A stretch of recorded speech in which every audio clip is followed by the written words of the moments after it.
A reading from the Gospel of Mark. Then they sent him to some Pharisees and some Herodians to trap him in what he said. And they came to him and said to him, "Teacher, we know that you are sincere and show deference to no one, for you do not regard people with partiality, but teach the way of God in accordance with truth.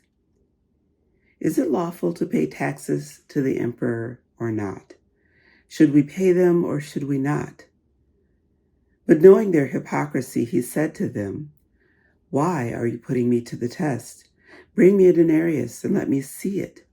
And they brought one.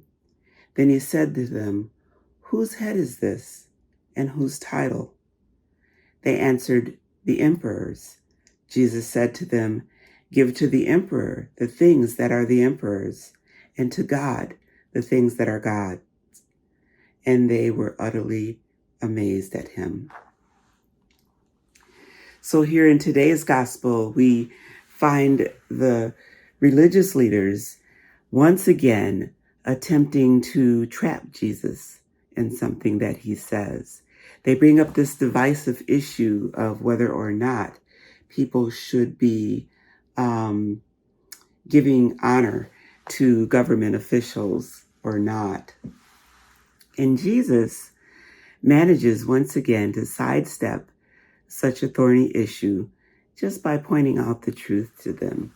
He simply tells them to look at the coin, whose image is on the coin, and so forth, as you know. It's interesting how when Jesus came to be with us, the most difficulty he got was from religious leaders.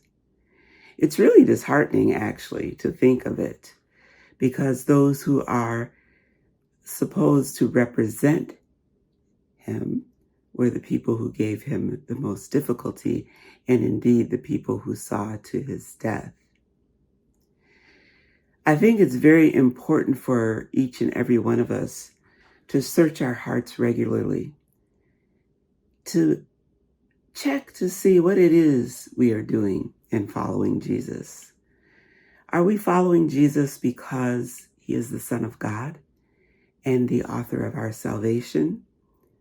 Or are we following Jesus simply because it is the most common thing to do in our country? Or do we do it for yet some other reason that is unrelated to our salvation? We need to search our hearts on a regular basis to make sure our motives are what they should be in following Jesus. Let us determine in our entire being that we are following Jesus because he is the Son of God and the one who gave his life for each and every one of us.